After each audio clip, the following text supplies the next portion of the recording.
illusion that we are separate from the world is their power over us.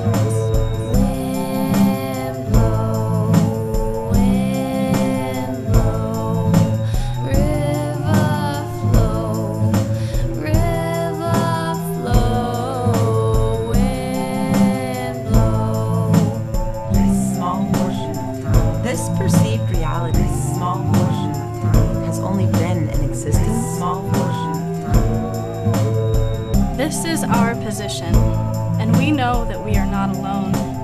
We feel that the perspective of our reality that we find ourselves in is not giving us a true understanding of the world.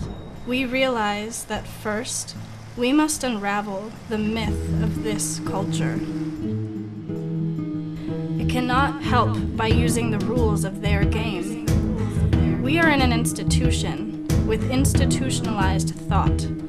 It's like, as John Trudell puts it, playing Monopoly with the Parker brothers.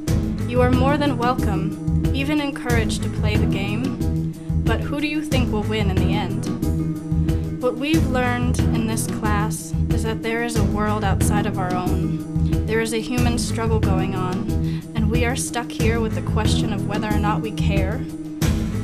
The illusion that we are separate from the world is their power over us. And also, escaping responsibility by pointing a finger at them is not helping either. There is a world outside of our own, and it cannot be understood in the confines of our cultural understanding. It would be presumptuous to even try. This excluding Frida Kahlo, Fidel Castro, Che Guevara, Hugo Chavez, and all the other amazing people we've learned about. Their struggles are the same as ours, and we can understand them because we share a similar history. We are all victims of the same destructive conquest.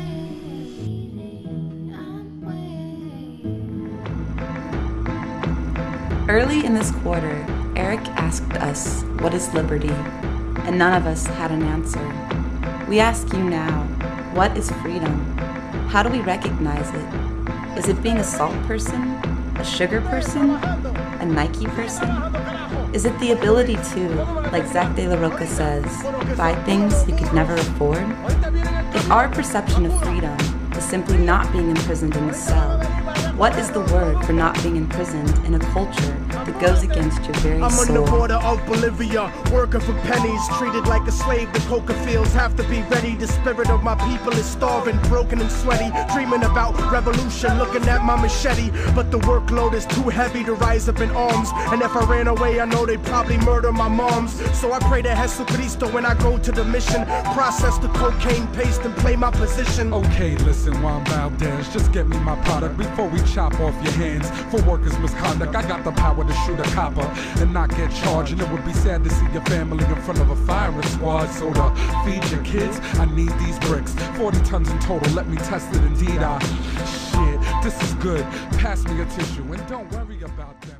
Your head tips back as your conscience leaves you, turning barley into ego.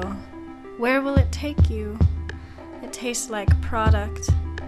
How many people had to die, not eating that grain, but fermented instead, so that you don't have to feel your pain, that you help perpetuate every day? And there's a reason we are in this situation, but it's got to do with being fed upon by a system.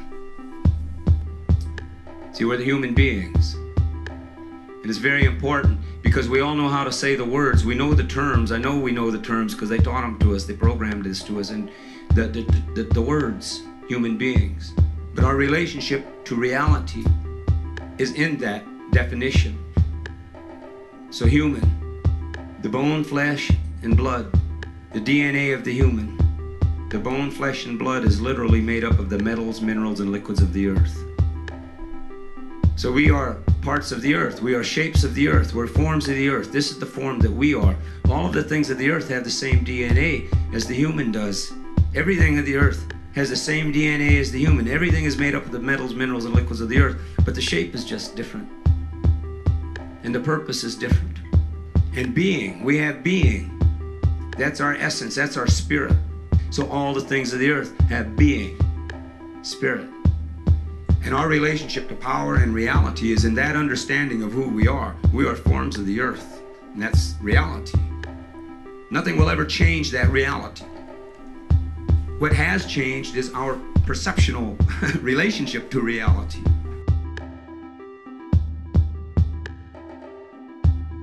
Data has been arriving about the practices of Aboriginal cultures all over the planet, that they dissolve ordinary realities, ordinary cultural values, through an interaction, a symbiosis, a relationship to local plants that perturb brain chemistry. And in this domain of perturbed brain chemistry, the cultural operating system is wiped clean. And something older, even for these people, something older, more vitalistic, more in touch with the animal soul, replaces it, replaces the cultural operating system. Something not determined by history and geography, but something writ in the language of the flesh itself. Old rocks had fingerprints impressed upon them. Old rocks were canvases in how we used them. I can't pinpoint when it happened, it just did. Something more than physical development. And now that I can talk, I will choose what I do. I got these other people's lexicons. I'm pinpointing specific rules, and I was born knowing so many things. But my brain knows better and keeps it all from me. Civilization is not gravity. It is not an immutable force of nature. It is a social organization centered around war and maximizing the exploitation of resources. Civilization is a great mass of people who have been driven individually and collectively insane. That's it. That's all it is, and it will not last. And when I shut my eyes,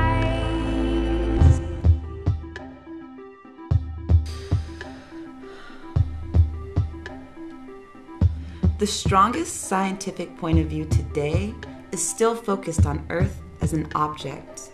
When a volcano erupts or a hurricane howls, science offers a technical explanation for the event.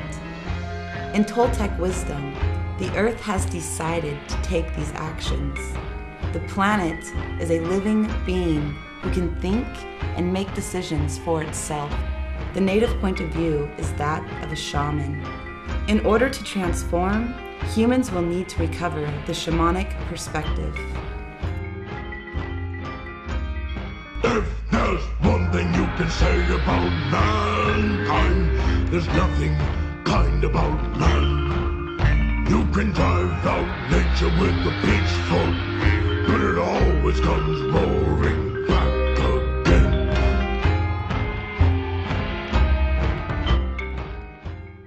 We are more than our culture. We are not some blank slate on which to paint clothing brands and versions of reality. Within each of us is wisdom. Within each of us is understanding. Within each of us is the ability to recognize the limitation of our perceptions. We've lost our connection to the stars that tell us when it is. We've lost our relationship to our land base that tells us who we are. We've lost our true identity and traded it for neurosis. And in our lost confusion, we are left to be defined by whoever has the floor.